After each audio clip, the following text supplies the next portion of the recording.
Today, we're going to peel back the curtain on the hidden world of pollutants. We're going to follow their trail from these massive industrial smokestacks all the way down to the food in your kitchen and the products on your shelf. Let's dive in.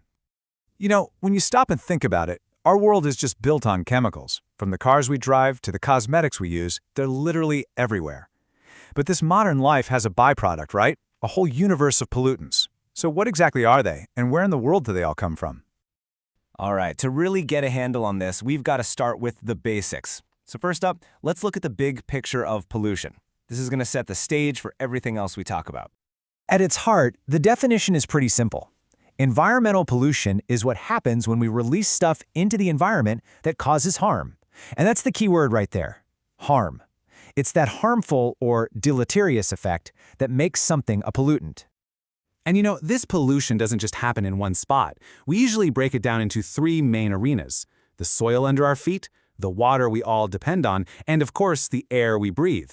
These are the three big systems that really take the hit. And right here is a really crucial difference in the kinds of waste we make. On one side, you've got stuff that nature can actually break down, paper, food scraps. But on the other side, things like plastic, metals, and e-waste that just stick around for a very long time. This distinction is a huge deal. Okay, so now let's zoom out a bit and look at two of the absolute biggest sources of pollution out there: industry and modern agriculture. So, to get more food out of our fields, modern farming relies heavily on these things called agrochemicals.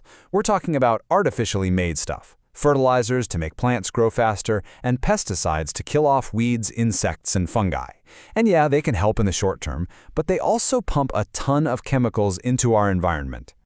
And if you want to know just how powerful these chemicals are, get this. The way scientists measure a pesticide's effectiveness is by figuring out how much it takes to kill half of the pests they're targeting. That's the LD50, the lethal dose. It's a pretty stark reminder that these things are designed to be toxic. Now, switching gears over to the industrial world, the waste there is just as complicated. Two of the biggest categories are hydrocarbons, which mostly come from burning fossil fuels like coal and oil, and toxic heavy metals, which are byproducts from things like mining and manufacturing. But these heavy metals aren't just in some far-off factory. They're in things we've all seen or used. We're talking lead from old car batteries, mercury from a broken thermometer or an old CFL bulb, and even cadmium from other batteries and some paint pigments. They are way closer than we think. Okay, so we've covered the ground. Now let's look up. We're heading into the atmosphere to check out the kinds of pollutants that can travel all over the world and affect every single one of us. So the greenhouse effect is actually a good thing, a natural process. It's like a blanket for the Earth, where gases like CO2 trap some of the sun's heat and keep our planet livable. The problem is, industrial pollution has been pumping so much extra gas into the air that our blanket is getting way too thick, and that's what leads to global warming. And then there's acid rain. It all starts when factories and even volcanoes release gases like sulfur dioxide and nitrogen oxides. These gases float up into the atmosphere, mix with the water up there, and turn into sulfuric and nitric acids. And when it rains, well, it rains acid. And the impact is just devastating. Acid rain can wipe out entire forests, make lakes totally unlivable for fish, and literally dissolve historic buildings and statues made of limestone. It can even make more heavy metals seep into our water supplies. It's nasty stuff. All right, for this last section, we're going to bring it all back home. We've seen the huge global scale of pollution, but now let's zoom all the way into the pollutants we live with every single day. Just think about the constant stream of waste our homes produce. You've got the everyday domestic stuff, food, plastic packaging, old clothes, but more and more, we have what's called e-waste. All the old phones, laptops, and TVs we toss out for the newer model. And that e-waste is definitely not harmless. Our old electronics are full of those same toxic heavy metals we talked about from industry: lead in the circuit boards, mercury in fluorescent lights, even arsenic in LEDs.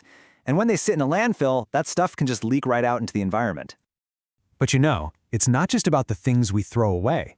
Maybe the most direct pollution we face comes from the chemical products we choose to bring into our homes and put on our bodies. Have you ever actually read the ingredients list on some processed foods?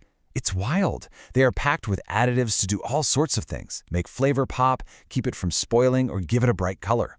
And some of these, like MSG or certain food colorings, have been linked to things like headaches or allergic reactions. And it doesn't stop in the kitchen. Remember those heavy metals? Yeah, lead can be found in some lipsticks, mercury in some skin creams, which can even pose a skin cancer risk. And the detergents we use to clean, those can create huge foam blankets in our rivers. People call them detergent swans, and they are incredibly damaging to fish and other aquatic life. So you see, pollution isn't just some abstract thing happening far away. It's all connected, from the giant smokestacks to the lipstick we might be wearing right now. These chemical pollutants are just deeply woven into the fabric of our world. Which really leaves us with a final question to think about. After tracing this hidden web of chemicals all the way to our front door, what's one thing in your daily life, could be a product, a place, anything, that you now see in a completely new light?